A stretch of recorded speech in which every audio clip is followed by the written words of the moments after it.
अमचन music की शानदार प्रस्तुति।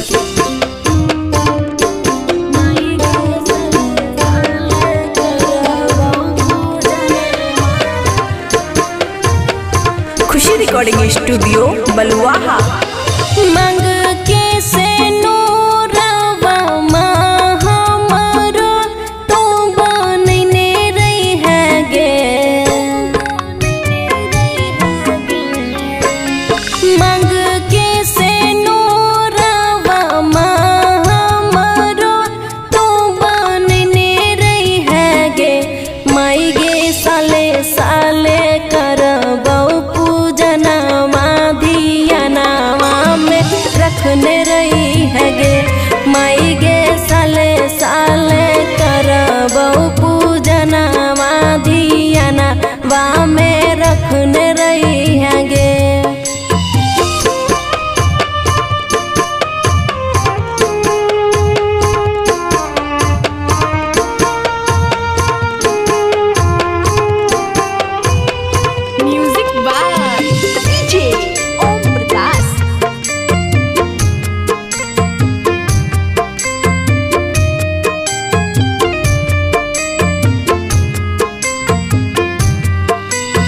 तोरे कीर पसे खनक तई कंगना गे। चंद देखी छुबै पिया जी के चरण गे। तोरे कीर पसे खनक तई कंगना गे। चंदी देखे छुबै पिया जी के चरण गे। भरल पूरल रहते हमरो घरवा दुआरवा भगिया जगने रही गे।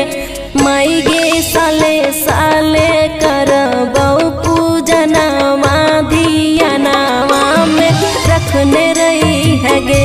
माई गे साले साले करबौ पूजनवा धियानवा में रखने रही है गे।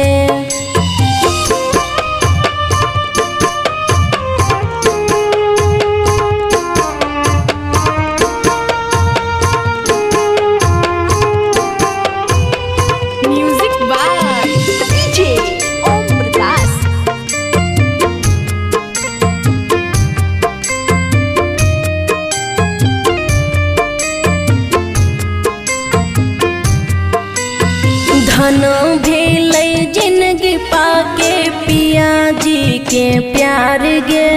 बड़ा भाग से मिललै ऐसन घर परिवार गे।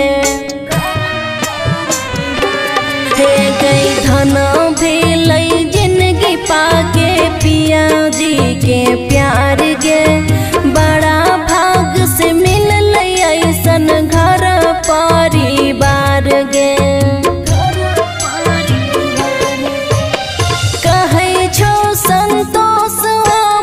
खुशी के जोड़ी बनने रही है गे। माई गे साले साले करबौ पूजनवा धियानवा में रखने रही है गे। माई गे साले साले करबौ पूजनवा धियानवा में रखने रही है गे। खुशी रिकॉर्डिंग स्टूडियो बलुआहा।